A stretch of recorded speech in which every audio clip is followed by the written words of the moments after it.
वेदांत बंडगर खून प्रकरणात एकास अटक, मुख्य आरोपी निलेश गडदेच्या शोधासाठी 5 पथके रवाना। सांगलीतील वेदांत बंडगर खून प्रकरणात मुख्य आरोपी निलेश गडदेचा साथीदार अतुल पोपट उर्फ दादासो वायदंडे वय 26 राहणार खंडेराजुरी तालुका मिरज याला मिरज ग्रामीण पोलिसांनी अटक केली आहे।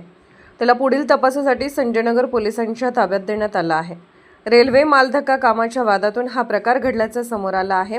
बाळासाहेब बंडगर यांना लक्ष्य करण्याच्या उद्देशाने आलेल्या आरोपींनी त्यांचा नातू वेदांतवर गोळी झाडून त्यांचा खून केल्याचा आरोप आहे। या प्रकरणी 5 जणांविरोधात गुन्हा दाखल करण्यात आला असून मुख्य आरोपी निलेश गडदे अद्याप फरार आहे। गडदेच्या शोधासाठी 5 विशेष पथके नियुक्त करण्यात आली असून लवकरच त्याला अटक करण्यात येईल असा विश्वास पोलीस अधीक्षक तुषार दोशी यांनी व्यक्त केला आहे। तसेच जत पोलिसांच्या भूमिकेचीही चौकशी केली जाणार असल्याचे त्यांनी स्पष्ट केले। Bureau report SS news Marathi.